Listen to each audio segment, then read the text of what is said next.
tay tí.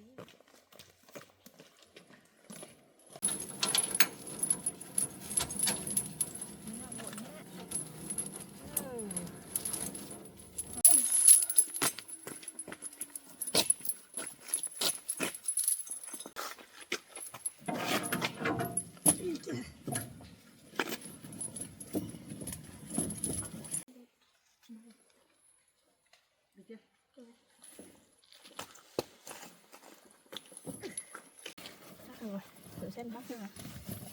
Đến không? Tí đến.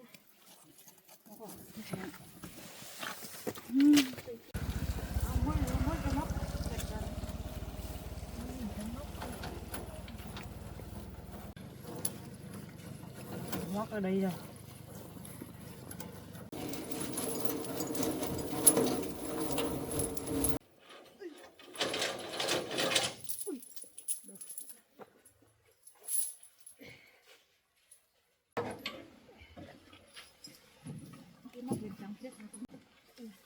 Kéo lên này. Kéo lên đến đây.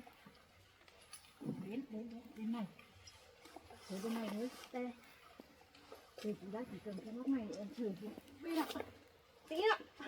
Rồi. Móc vào kìa. Rồi.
Họ thuê hết mà họ có đi làm đâu.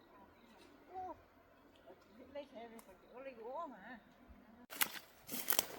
Này mà đào xuống dưới nhiều đã rồi, cắt gốc thôi.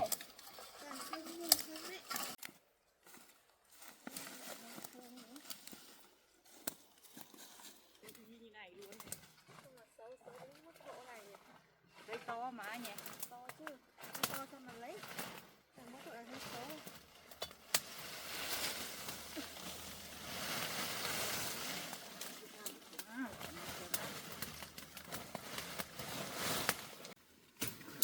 To nhỉ? Nhiều đá là. Em ôm thử xem nào. Nhìn nó to đấy. Cũng bắt đây mà, chỗ này đấy. Cũng vừa tay chắc 100 vanh thôi.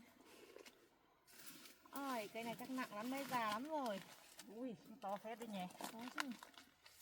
Nhưng mà nó xấu thế nhỉ. Sao lại có cái cục đá ở đây này, không có thì chắc đi vẫn đi được. Chưa thấy có cái cây nào mà nhiều vẽ như này ô. Mày ô. Nhiều việc cũng phải làm. Cây gì mà vẽ thế này ô. Đất này cũng mềm thôi mà. Như này. Ở đây gì đó. Đợi một tí cho nó nóng mới để áo ra. Thế thì nhiều quá không để nón ra vứt hết. Ôi, nhọ. Hả? Lố không nhọ. Đào dế đây nhọ. Đất này đào dế không mềm. Có cái gì đâu chứ. Thì thử có dám thật đấy. Đào bằng này vẫn chưa thấy nóng người. Mà nóng.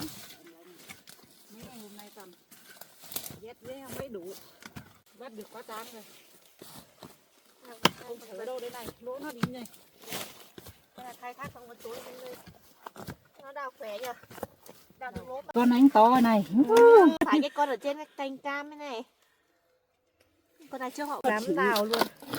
Nó này- kéo nó cưới vào Này ấy. đào lắm. Này bò lên trên đi. Đấy. Đào trên này chắc chắn lại có này. Đây này. Một thế họ đang lên họ cũng tìm mua mà. Mà giờ chỗ mình không có cam. Nữa là được cắt rồi mà. Ô này. Ở ngay trên mặt đất thôi. Đào tí ra được. Mặt Có nó chỗ đá này lắm cũng phải là- đào cho nó quang nó rộng rộng Một tí con nữa. này lại chạy vào đâu đi rồi nhỉ? Nó Nó bò lên cái cây mà. đi xem nó được mấy con. Con này con cái nó không có cái sừng này này. Thế à? Có nhiều đá.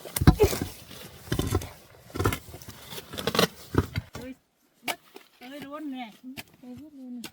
Đào nó bị dế.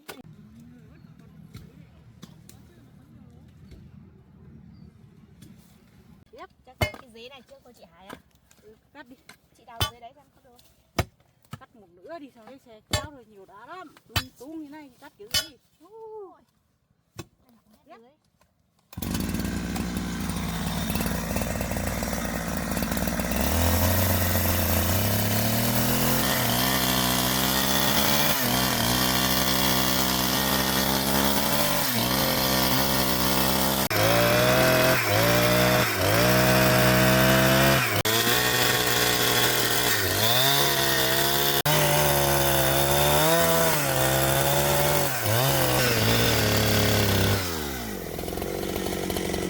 Nào, hôm nay còn Sau đâu này đây. cắt nút dế bên trên này em nào. Đây á. Ừ. Đây chị phải bới. Thôi cái này.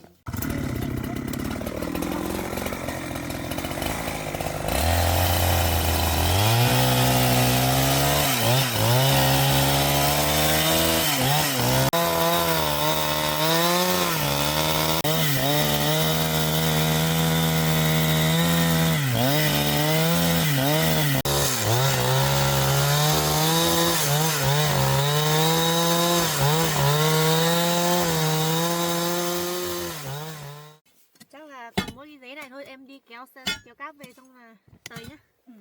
Chị cắt được không? Được.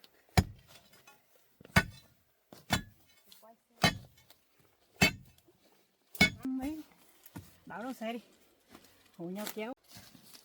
Can. Con can mưa to đấy này.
ném máy mới được.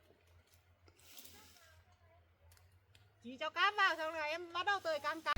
Từ từ nữa nhá. Thôi thôi thôi. Bật tạch ra rồi. Bực nhé. Máy mới lấy lên được, bây giờ nó lại còn chuột.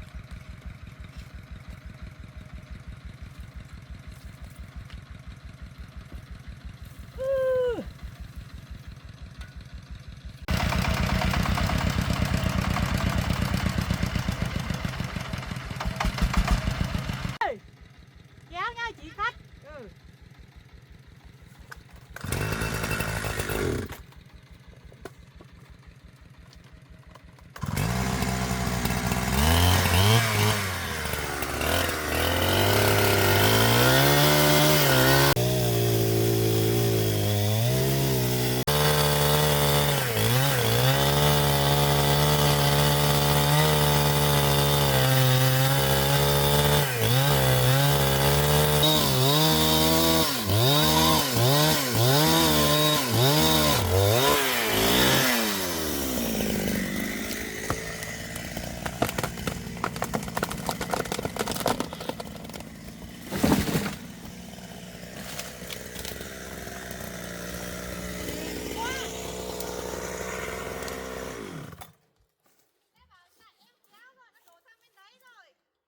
Chị cứ cắt, nếu mà thay đổi thì chị không biết chạy. Thấy nó ngã sang bên đây là chị biết chạy lui sang đây rồi. Nó nghiêng sang bên này thôi, kéo thử xem thấy không lên được rồi. Kéo thế đi mà. Cái này to nữa. Biết. Nhìn nó cứ to mà kéo xuống. Rồi.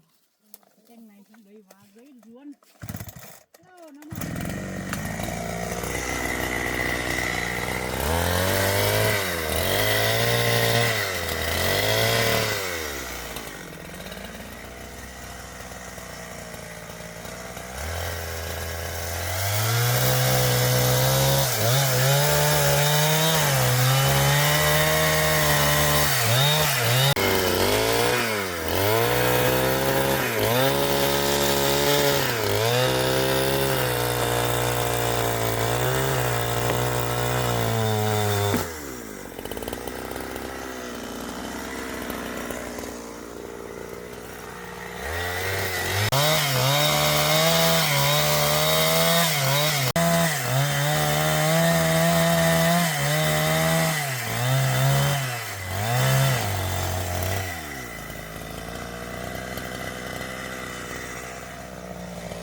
Nó chuột đi vào đây. Chắc là vào cái đá này rồi, chị vẫn thấy nó đi vào đây mà. To to mà. To mà. Tưởng cái gì cơ thế chạy ầm đi. Nhảy từ đây xuống.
cành ở dưới đi.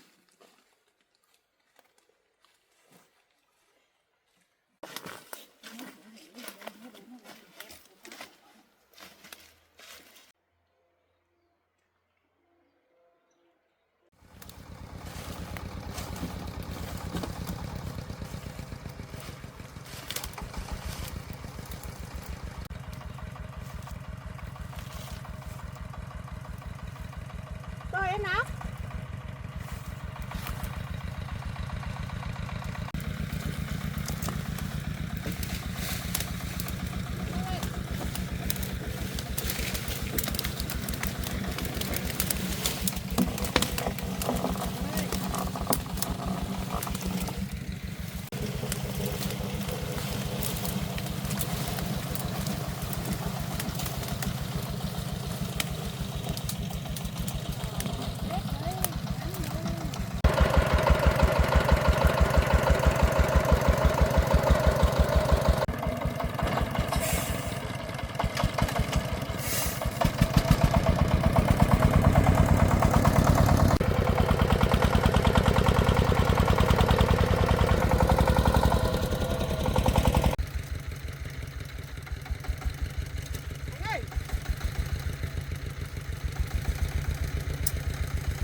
Từ từ vào.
cành luôn. Nãy nó còn bật cả tầy ra cũng biết rồi đấy.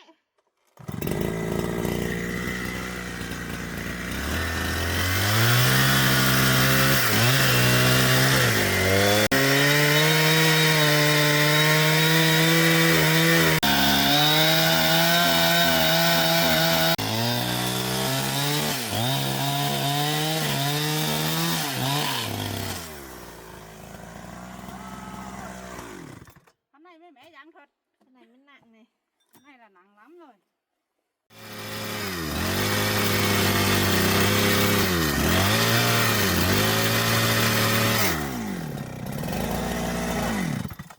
Biết được nó mới làm được như thế. Em ạ. Hey, bây giờ chắc chưa đứt hẳn hẳn này. Lấy sợi đen vậy thôi. Còn một tí nữa mà. Đã rồi. Hơi. Mẹ một góc luôn. Không nhiều dặn lắm. Nhiều mà. Đây. Chỉ thế thế ra lửa đây. Lốt rồi cái này còn gần đi cả góc kìa. Đây này. Xích này cũng lấy được nhiều lâu lắm rồi. Cũng nè này. Không thật mà, có tránh được đâu. Bên dưới toàn đá. Không biết tránh gì đâu. Nó vẫn đá chứ, còn ở dưới kia còn tránh được chứ. Nhưng mà may cái dế nó lại lấy dế một tí.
mấy cây này đây nè.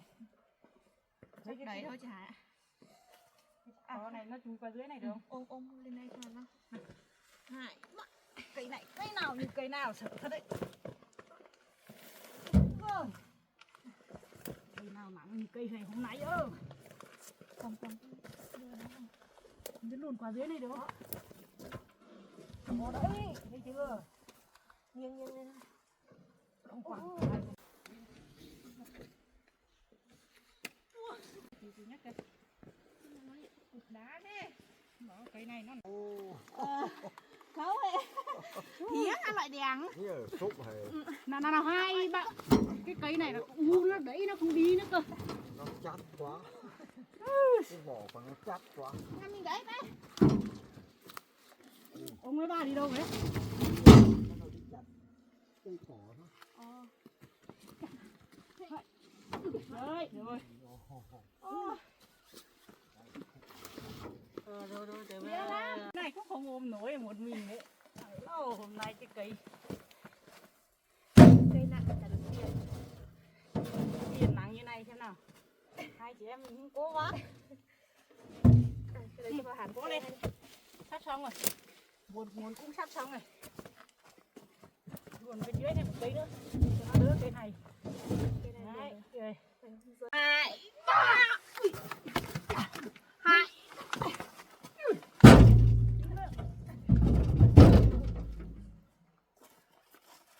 Này kiểu gì bây giờ? Được. Nước của phát nữa. 2. Đấy, nước bít. Nào luôn nhá. Nào. 2. Chờ chỉ có chỗ cầm đâu. 2. Nào lao. 2. Nào. 2, 3. 2. 3. Cây này. Sắp khắc với cây này. Nào đấy. Tí nữa. 2, 3. Rồi. Nữa. Hết tâm rồi. Được cái này cũng ổn. Cây này. Vứt cái gì không? Con không muốn lên nổi cái đâu này. Thế nào hộ nhau. Ôm. 2, 3. Người ta còn chưa lấy đà đấy đi rồi. 2, 3. Muốn phải như cây lúc nãy mới phải lên được. Nào 2. Tí nữa. Không tí thầy chị em mình đỡ nặng. Rồi bật vào. Cho chị lên trên đi. Cứ đẩy đi. Lên trên ôm nó nhẹ. Nó u này đi khó lắm. Đâu.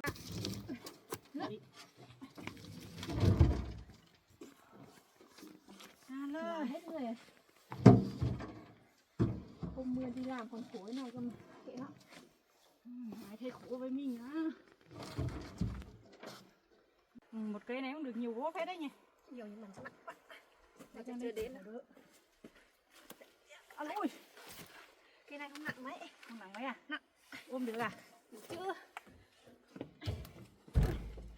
Sang đây chị làm. Đấy nó không đi. Mệt lắm. Tiến lên một tí lấy cây to kia nữa. Bùn đất không rồi người bây giờ nhìn như ma mút đấy à.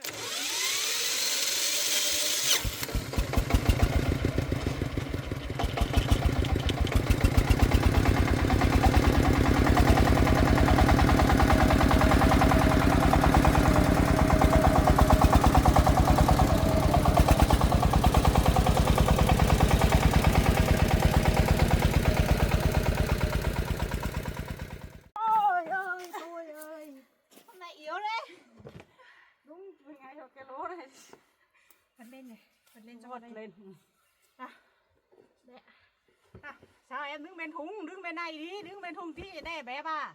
Chị đang tính là lật cho nó lên hả? Không. 2, 3. Cố lên.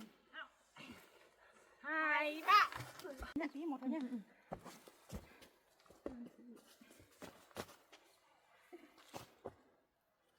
Từ từ nhá. Đấy.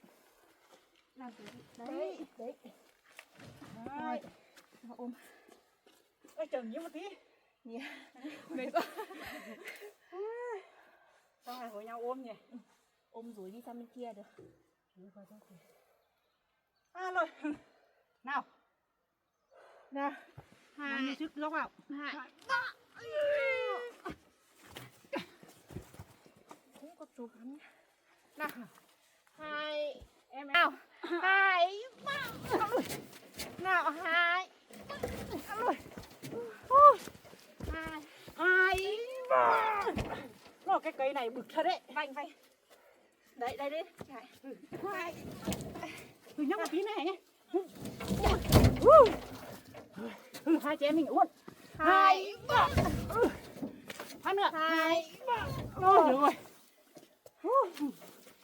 được rồi. 2 3. Ôi. Thế đây.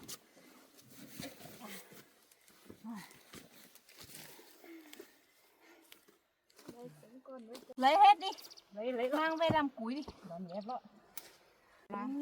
xong rồi bà làm ở bên kia. Đã ướt hết cả đầu luôn rồi, ném cũng nón cả nó. Ném cả nón đi rồi. Trời mưa đừng lại trơn nhá. Ôi trên kia có cái lán nhỉ. Đá lán đấy cái này. Ở bên kia có cái dòng mưa ấy. Cái xe máy kêu cái bánh mình cây cũng đấy. Về đến nhà các đấy. Ok, bảo làm cũng hỏng cả bảo làm luôn rồi. Rách hết rồi. Đã có cái gì để mà không rách nữa.